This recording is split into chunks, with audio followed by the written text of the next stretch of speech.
पहला सवाल, अगर बुर्का पहनना या नकाब करना इस्लाम की इंटीग्रल एसेंशियल प्रैक्टिस है तो कुरान में एक भी वर्स दिखाई जाए जो नकाब या बुर्के की बात करती है। अस्सलामु अलैकुम रहमतुल्लाहि बरकातहू। मैं Ilyas Sharafuddin, slave of Allah, RSS के दलालों, खास तौर पर सुबही खान या दूसरे, उनका जवाब देने के लिए आया हूं।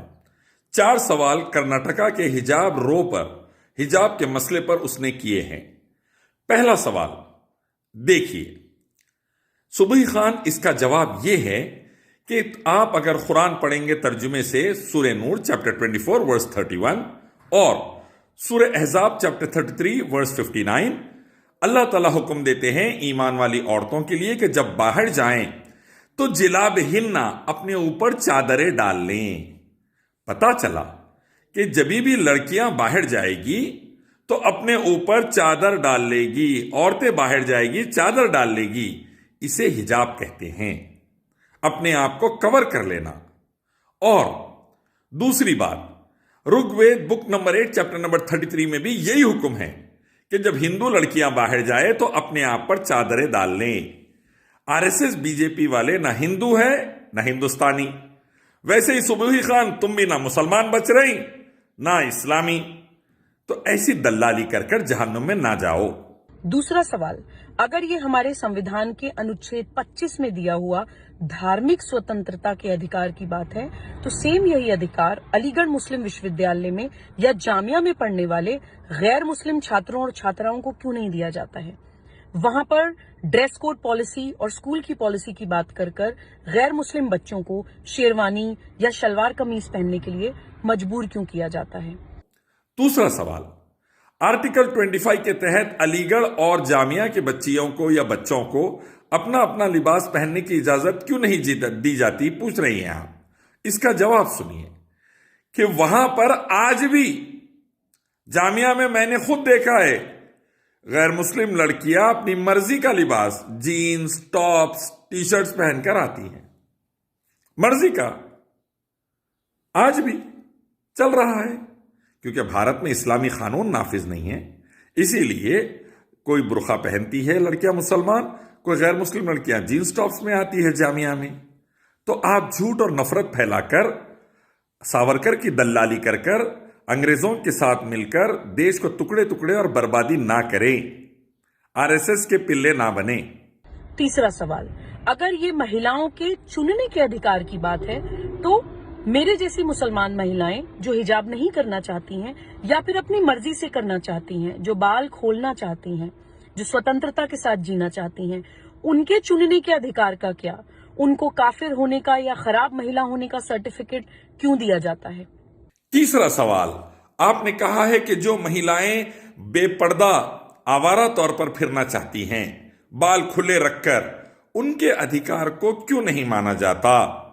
अगर ये फ्रीडम ऑफ चॉइस का मसला है, मसला यह है सुबही खान, अल्लाह उसके नबी सल्लल्लाहु अलैहि वसल्लम तमाम लड़कियों, औरतों की और सबकी हिफाजत चाहते हैं, सलामती, शांति, उन्नति चाहते हैं। इसीलिए अल्लाह ने अहकाम नाजिल फरमाए और नबी मोहम्मद सल्लल्लाहु अलैहि वसल्लम ने उनकी दावत देकर उसको नाफिज किया।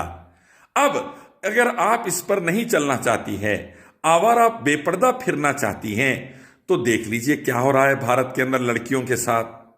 जैसा आसाराम के आश्रम में, गुरमीत राम के आश्रम में, चिन्मयानंद के आश्रम में, कटवा में मंदिर में जब बच्चियां बेपर्दा गई तो क्या हाल हुआ, हाथरस की बेटी के साथ क्या हाल हुआ, रेप्स और गैंग रेप्स में, मॉलेस्टेशन में भारत नंबर 1 हो गया, सबसे अनसेफ प्लेस हो गया भारत। क्यों? हमारे पास हिजाब नहीं है और हमारे पास रेप की सजा मौत नहीं है, रेप करने वाले की सजा मौत नहीं है और मर्डर करने वाले की सजा मौत नहीं है, सऊदी अरब की तरह कुरान हदीस की रोशनी में। इसीलिए लड़कियां महफूज नहीं रह रही है। इसीलिए हम साफ तौर पर कह रहे हैं कि भाई हिजाब करिए, रेपिस्ट को मौत की सजा दीजिए, मर्डरर को मौत की सजा दीजिए, भारत की बेटियों को बचाइए।